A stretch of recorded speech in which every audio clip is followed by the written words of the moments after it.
sangat langka bagi orang-orang Indonesia yang tidak semuanya saya kira bisa merayakan Natal di tempat kelahiran Tuhan Yesus Kristus. Nah tadi kita melihat di jalan-jalan ya, di Tiberias sampai kemudian bahkan di Yerusalem dan di Bethlehem. Di mana Natal pada tahun ini jatuh bersamaan dengan perayaan Hanukkah. Hanukkah itu adalah perayaan penahbisan bait suci atau perayaan terang. Yesus Kristus pernah memperingati perayaan Hanukkah itu atau perayaan penahbisan bait suci yang terjadi pada musim dingin. Itu disebutkan dalam Injil Yohanes pasal 10 ayat 22. Nah, kita akan melihat kenapa ada kemiripan antara hari raya terang dengan terang-terangnya Natal, ya.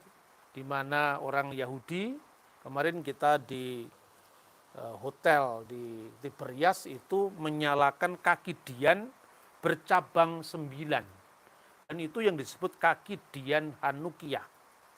Apa hubungannya dengan Natal? Nah, tadi saudara-saudara sudah mendengarkan bagaimana pembacaan ayat firman Tuhan dari Lukas pasal 2 ayat 8 sampai dengan ayat 20. Bahwa ada gembala-gembala yang menggembalakan dombanya di padang pada waktu malam. Nah, saudara-saudara setelah melihat situasi di Bethlehem, Bet Sahur, ini namanya Bet Sahur ya, ada 3 wilayah. Bethlehem, Rumah Roti, lalu ada Bet Sahur, ada Bet Jala. Bet Sahur, sahur dalam bahasa Arab itu artinya terjaga. Ingat kalau waktu puasa Ramadan, sahur itu ya. Itu Bet Sahur. Kenapa disebut terjaga? Karena para gembala berjaga ya pada saat kelahiran Sang Kristus itu. Nah, kenapa gembala-gembala itu pada malam hari? Saudara-saudara jangan bingung ya. Banyak mitos anti Natal yang mencoba untuk menyangkal bahwa Yesus tidak mungkin lahir pada bulan Desember.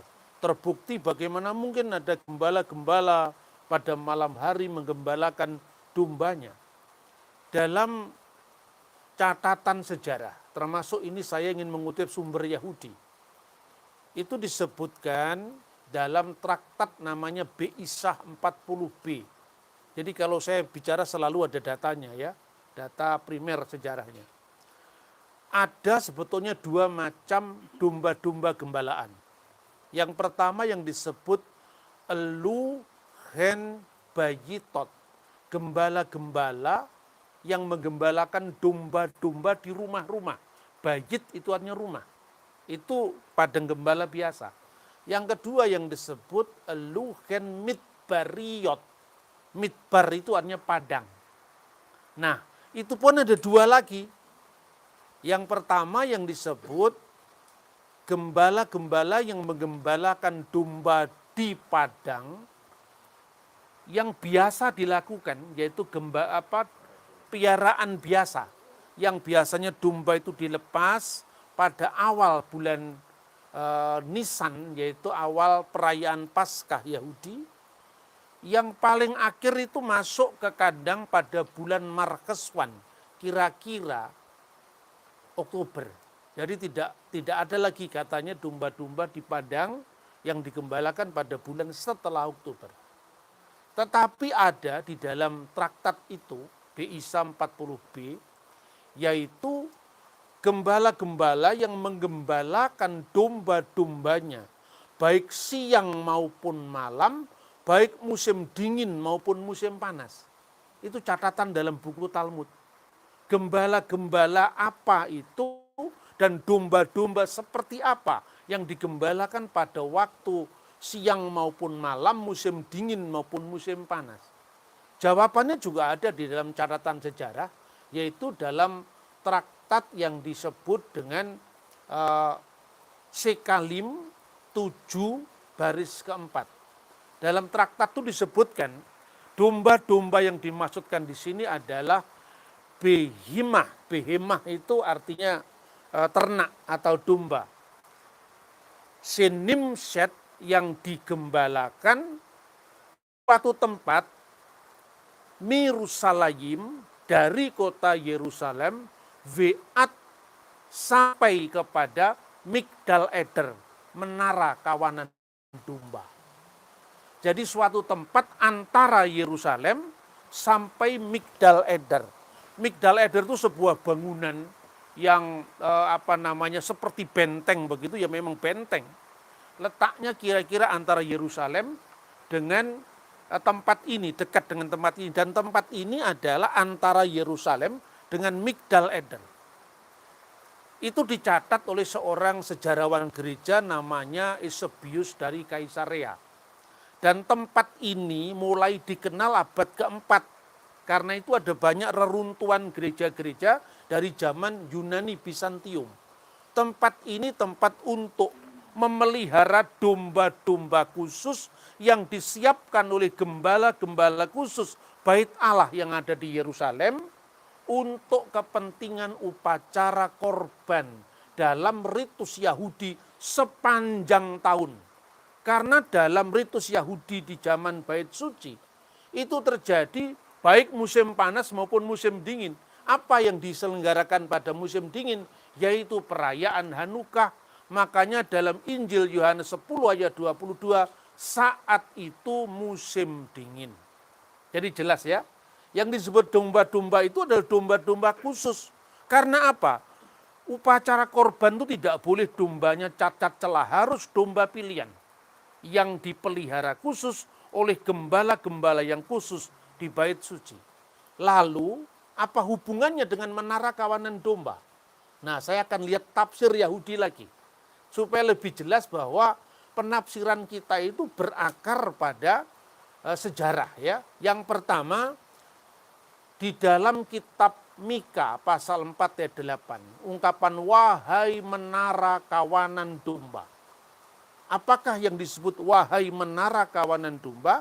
Dalam Targum Yonatan. Targum itu adalah terjemahan Alkitab Perjanjian Lama dalam bahasa Aramaik yang diselenggarakan oleh para rabi Yahudi. Itu disebutkan dalam bahasa Aram Ve'at Migdal Eder, itu adalah Ve'at Mesiha de Yisrael. Wahai Mesias Israel. Karena itu dalam kitab Kejadian juga disebutkan dalam Targum, menara kawanan domba adalah tempat di mana nanti Raja Mesias akan menyatakan diri. Jadi berita pada para gembala itu bukan suatu kebetulan. Kenapa itu diprioritaskan Tuhan? Karena pada waktu itu orang semua bertumpu pada upacara korban. Karena itu dikasih tahu lebih dulu bahwa era yang baru kedatangan Sang Juru Selamat telah tiba. Dan karena itu para gembala yang biasa bertekun, berjaga untuk bagaimana menyiapkan korban yang terbaik bagi Tuhan, diberitakan bahwa era itu sekarang sudah datang, yaitu Yume Malka Mesia, hari-hari Sang Mesias. Nah saudara, lalu bagaimana dengan mitos yang sering dimunculkan di Indonesia, bahwa ini adalah perayaan hari Dewa Matahari yang tak terkalahkan. Sekarang ini era internet, saudara bisa cross check, ternyata semuanya itu bohong. Itu kebohongan yang diterus sampaikan, yang oleh orang saleh diterima begitu saja karena kita malas berpikir. Jadi orang saleh itu kadang-kadang malas mikir. Karena itu menjadi batu sandungan bagi banyak orang kalau historisitasnya saja dipersoalkan, apalagi beritanya. Ternyata mitos itu baru muncul dikembangkan Natal di tanggal 25 Desember itu baru pada zamannya Pakubuwono kalau di Jawa. Jadi pada kerajaan Jawa. Abad ke-18 awal abad 19. Ada seorang teolog Jerman yang namanya Ernest Jablonski. Lalu Paul Ernest Jablonski itu membuat teori bahwa Natal itu adalah bentuk kontekstualisasi dari dewa matahari yang tak terkalahkan. Kalender yang dijadikan rujukan untuk tuduhan itu sekarang ditemukan. Kurang apa di era internet ini yang tidak bisa dibuktikan? Yang dinamakan kalender tahun 354. Ternyata tidak ada kata sol di situ. Tidak ada kata sol. Sol itu artinya matahari. Solis itu matahari.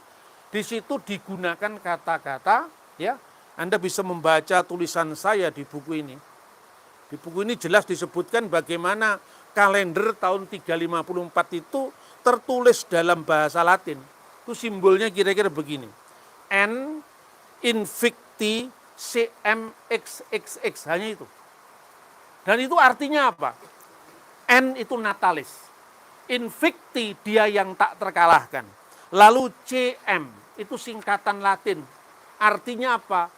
Circensis. Suatu yang disebutkan circensis, ya. Itu dalam bahasa Latin missus. Circensis missus. XXX itu artinya 30. Triginta. Jadi 30 permainan Triginta, 30 permainan yang diperintahkan untuk Natalis Invicti, untuk kelahiran dia yang tak terkalahkan. Lah siapa dia yang tak terkalahkan? Jawabannya di kalender yang sama. Bunyinya apa? Pro octo calandon Januarion natus Yesus in Bethlehem Judea. 8 hari sebelum Januari adalah natus, natalnya, lahirnya Kristus di Bethlehem Judea. Jadi tidak ada dewanya di situ. Sudah ngomongnya banter, masuk ensiklopedia Britannica, ensiklopedia Americana, keliru ternyata. Tidak ada kelahiran Dewa Matahari. Dan kalau betul itu kelahiran Dewa Matahari, tahun 354, sangat terlambat sekali. Lalu perayaan titik balik musim dingin itu baru dirayakan tahun 274 Masehi oleh kaisar namanya Aurelian. Aurelian itu penyembah Dewa Matahari dan dia menyebut dirinya sebagai Pontifex Solis, penguasa sang matahari. Itu baru tahun 274. Yang dituduhkan Sol Invicti tadi tahun 354, ternyata itu pun bukan Sol Invicti. Nah, kapan Natal mulai dirayakan? Ini kita harus kontra dokumen. Natal pertama dirayakan disebutkan di dalam dokumen kuno di Roma. Namanya adalah Liber Pontificalis, yang menyatakan bahwa Pope Telesphorus I telah memerintahkan perayaan Natal pada malam Natal itu, dan dalam liturgi yang dibaca adalah Gloria in excelsis Deo et intera pac hominibus bonae voluntatis. Suka atau tidak suka sampai hari ini, baik gereja Katolik maupun Protestan maupun gereja-gereja sesudah itu nyanyinya Gloria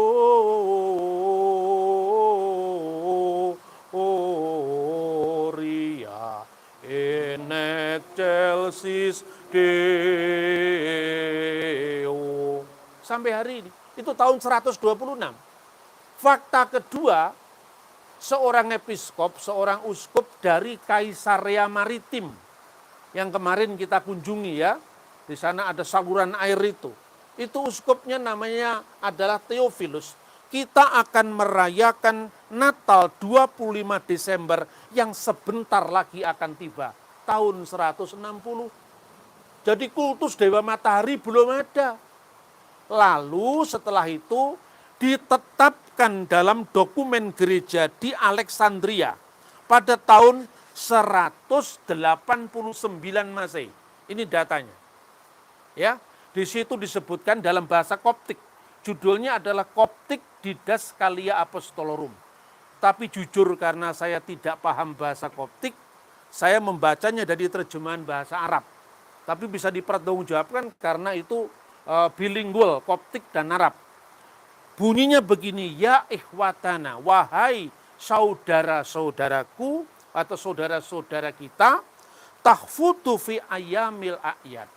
Tetapkanlah pada hari-hari perayaan alati itmilat rabbina. Itu Natal dari junjungan agung kita, dari Gusti kita Yesus Al-Masih, wa kamilluhu, tepatnya fi kamsati wa isrin, pada tanggal 25 min syahri tasyi'il ladilin ibraniyin. Pada tanggal 25 bulan ke-9 Ibrani. Bulan ke-9 Ibrani itu dalam dokumen itu, dokumen yang sama ini disejajarkan dengan 29 bulan Koptik keempat. Pertanyaannya, tanggal 29 bulan Ibrani ke-9 itu bulan apa? Bulan Kislev. Kira-kira juga Desember. Itulah perayaan Hanukkah. Jadi Yesus ini lahir pada perayaan Hanukkah. Dan Hanukkah 25 bulan Kislev pada zaman kelahiran Yesus jatuhnya 25 Desember. Seperti kurang lebih hari ini. Ya, hari ini juga jatuhnya sama. Tanggal 24 atau 25 Desember. Anda bisa cek sendiri. Bahwa hari ini Natal bersamaan dengan Hanukkah, saudara-saudara. Jadi itu perayaan Natal yang jelas-jelas ada dokumennya, ada datanya di dalam fakta sejarah.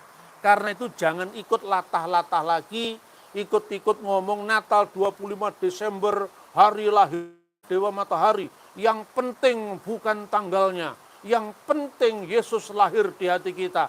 Itu tampaknya soleh, tapi malas berpikir. Wong dokumennya ada kok.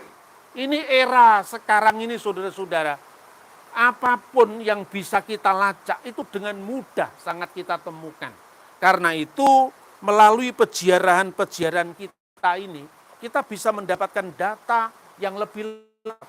Bahkan catatan-catatan seperti itu sudah runut ya. Misalnya Hippolytus dari Roma. Itu kira-kira tahun 202, mengatakan Natal itu juga terjadi pro octo kalandon Januarion, yaitu pada 8 hari sebelum 1 Januari. Kenapa kok 8 hari sebelum 1 Januari? Karena orang Yahudi harinya dihitung dari Brit Milah, dari sunatnya. Jadi tanggal 1 Januari untuk peringatan tahun baru itu karena Kitan Yesus Al-Masih. Kalau di gereja-gereja ortodok itu masih dipelihara dengan baik perayaan-perayaan itu. Pertanyaan terakhir dan penting. Bagaimana cara menghitungnya, Pak? Nah, ya toh? Cara menghitungnya pun juga lugas bisa dilakukan. Kan Natal pertama itu terjadi pada tanggal 25 bulan Kislev, bulan Ibrani. Yang bertepatan dengan 25 Desember. Tidak usah tanya lagi, bulan Desember apa bisa gembala-gembala menggembalakan domba pada waktu malam. Nah sekarang buktinya, suhunya sekarang cuma 14 derajat, ya kan? Mana saljunya? Enggak selalu ada salju, makanya kemarin kita enggak jadi naik ke Hermon, karena tahun ini salju tidak muncul.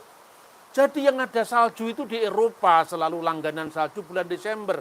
Kalau di Israel tidak selalu, saljunya memang di Hermon. Tapi Bethlehem itu kota gurun, jadi tidak selalu bersalju. Makanya karena suhu 14 derajat Celcius, tanpa ada jaket toh saya. Ya. Buktinya apa? Dinginnya nggak terlalu jauh dengan Malang ini sebetulnya. Lebih dingin lah. Tapi nggak terlalu jauh. Ya, itu Aachen tidak pakai jaket juga. Kalau pakai jaket karena apa? Karena hujan. Ya, makanya jaketnya harus supaya nutupi hujan atau payung, bisa diganti dengan payung. Ya, terus kemudian saudara kembali, bagaimana cara menghitung? Ternyata catatan sejarah itu berkaitan antara Yahudi dan Kristen. Orang Yahudi punya perayaan yang namanya perayaan Tis'a B'Av, yaitu runtuhnya Bait Suci. Bait Suci itu runtuhnya tanggal berapa? Tanggalnya tanggal berapa? Tahunnya berapa? Biasanya tahu tahunnya. Tahun 70 Masehi oleh Jenderal Titus. Tanggalnya apa, bulannya apa, jam berapa. Orang Batak sama orang Jawa tidak punya catatan, Yahudi punya catatan kalau itu.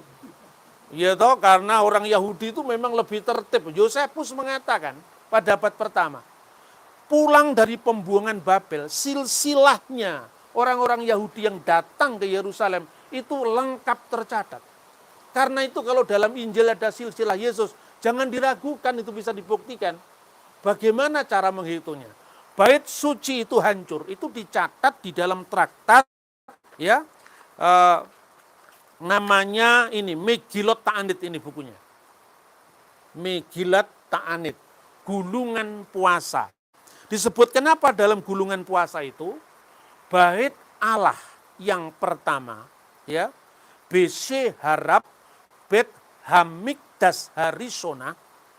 Bait Allah yang pertama itu Oto Hayom telah dihancurkan, jadi BC Harap itu telah dibakar. Bet Hamikdas Harisona, bait Allah yang pertama itu Oto Hayom RF Tisabis Ab. Pada saat terbenak asar, huruf RF itu artinya menjelang maghrib itu jam 4 sore kira-kira. Itu perayaan pada saat orang korban Minka. Tis'a itu 9, Ab itu bulan Ab. Bulan Ab itu kira-kira sejajar dengan Agustus. Harinya hari apa? Hari Sabat. Disebutkan Umut Sai Sabat Hayah. Harinya hari Sabat, Umut Sai Sefi'it Hayetah. Tahunnya tahun ke-7, Umis Maretah Shel Yehoharif Hayetah. Dan saat itu yang membakar ukupan, yang menjadi pemazmur dan pembakar ukupan adalah Yoyarib. Yoyarib itu rombongan keberapa? Rombongan pertama. Catatannya di mana? 1 Tawarik pasal 24 ayat 7 sampai ayat 19. Ada rombongan Yoyarib, kemudian Yoyada, rombongan ke-8 namanya Abia. Abia rombongan siapa? Rombongan Zakaria. Imam Zakaria sedang membakar ukupan, dan itu rombongan ke-8. Dicatat di mana? Dicatat di Lukas pasal 1 ayat 5. Clear datanya. Ya toh? Sekarang Lukas pasal 1 ayat 5 menyebut bahwa Zakaria dari rombongan Abia membakar ukupan. Tahun paling dekat dari peristiwa itu adalah 75 tahun ke depan. Karena apa? Kira-kira itu terjadi, Yesus itu kira-kira lahir tahun 5 sebelum tahun sekarang. Kenapa kalau 1 Januari itu tahun baru dihitung dari Anno Domini, tahun kelahirannya Yesus, kok tahun 5 sebelum Masehi? Itu gara-gara Paus Gregorius salah menghitung. Makanya gereja timur masih tetap kalendernya. Tapi kalau di gereja barat itu selisih tahunnya, tapi tanggalnya tidak salah. Selisih tahunnya karena apa? Anda cari coba di Google, tulis saja kalender 1582. Lihat di bulan Oktober 1582 itu di internet aja ada. Pernah kehilangan 11 hari. Jadi dari tanggal 5 Oktober 1582 langsung tanggal 15 Oktober 1582. Akibatnya selisih 11 hari. Makanya di gereja timur 25 Desember sekarang ini jatuhnya 7 Januari. Sementara gereja barat maju karena hilang 11 hari tadi. Makanya ini sebenarnya belum 25 Desember. Tapi sudah 25 Desember di gereja barat. Kalaupun ada bedanya, hitungannya juga jelas, Bapak Ibu ya. Terus kemudian clear sekarang. Makanya bagaimana cara menghitungnya tadi? Zakaria mendapatkan lakukan pembakaran ukupan kan rombongan ke-8. Tahun paling dekat itu kira-kira tahun 70 Masehi. Karena apa? Saat bait Allah hancur, yang membakar ukupan rombongan pertama tinggal menghitung mundur ke belakang. Kok lama Pak, 70 tahun. Lah proklamasi 17 Agustus berapa tahun bisa kita hitung, harinya hari Jumat kok. Masa kita tidak bisa menghitung dari dokumen yang lebih jelas. Jadi tanggal 9 bulan Ab itu tahun Masehinya 5 Agustus. Tahun 70 Masehi kira-kira ya menjelang senja. RF Tisabis Ab. Itu yang membakar ukupan pada saat itu ya, yang bergiliran membakar ukupan dan membaca Mazmur itu ada rombongan pertama. Agustus tanggal 5 berarti minggu pertama, rombongan pertama. Juli minggu keempat, rombongan 24 karena dihitung mundur. Juli minggu ketiga, rombongan 23. Juli minggu ketiga, rombongan 20 dan seterusnya. Sampai rotasinya 75 tahun, nanti akan jatuh Jakaria dari rombongan ke-8 membakar ukupan di bulan Tisri, persis pada perayaan Yom Kippur. Bulan Tisri itu kira-kira sama dengan September. Nah, September malaikat ketemu Jakaria, lalu Lukas pasal 1 ayat 26, pada bulan ke-6 malaikat Gabriel datang ke kota Nazaret bertemu dengan seorang perawan bernama Maria yang kemarin kita kunjungi. Makanya namanya gereja kabar gembira, kanisah kabar gembira itu Basarah, ya, kanisah Basarah. Jadi Idul Bisara itu adalah hari perayaan kabar gembira, itu 6 bulan setelah bulan Tisri. 6 bulan setelah bulan Tisri, itu kalau dihitung akhirnya jatuh pada bulan Nisan atau Adar Seni. Adar Seni itu Adar kedua. Untuk menghafalnya, karena saya juga tahu kita tidak terlalu paham bahasa kalender Ibrani, Bapak Ibu Saudara. Kalau saya belajar, ya, itu bisa dihitung. September malaikat ketemu dengan Zakaria, 6 bulan setelah September, Oktober, November, Desember, Januari, Februari, Maret. Maret itu kabar gembira datang kepada Maria. Usia kandungan berapa bulan Bapak Ibu? 9 bulan. 9 bulan setelah Maret, April, Mei, Juni, Juli, Agustus, September, Oktober, November, Desember. Jadi sudah benar, jangan dipersoalkan lagi. Yang mempersoalkan ini orang yang tidak tahu data-data sejarah kuno, ya. Tapi berita Natal itu seperti yang kita dengar di spanduk-spanduk sudah ada di situ tulisannya. Id milad said wa amma jadid kulu ambo antum bikoir. Bahasa Arab itu karena di sini orang Kristen ya kebanyakan berbahasa Arab. Tadi di hotel juga, di dekat hotel saya membaca Al-masdu lillahi fil ali wa alal artis salam wa bin nasil masyarot. Segala kemuliaan bagi Allah di tempat yang maha tinggi dan damai di bumi bagi manusia yang berkenan kepadanya. Kalau orang Kristen sini nyebutnya juga Allah, bukan Allah. Kecuali kalau tidak terlalu fasih ya Allah. Ngono kok ngamuk to Mas itu. Tapi kalau orang Arab menyebutnya juga Allah. Jadi orang Indonesia itu jangan mau diadu domba karena kebudayaan kita berbeda, ya. Kebudayaan kita itu memang beda, tapi Kristus kan milik segala bangsa. Karena itu kalau tadi kita membaca Gloria in Excelsis Deo itu tadi, yang dekat hotel saya ceritakan, Al-masdu lillahi fil ali.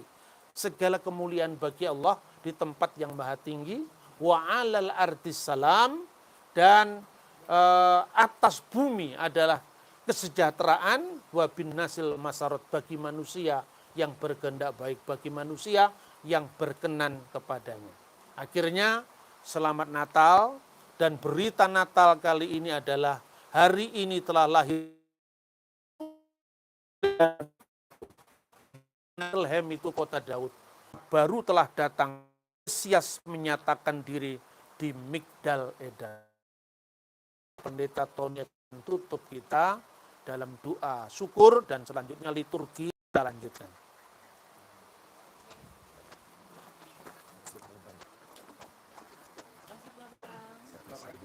Kita bersama-sama nyanyikan lagu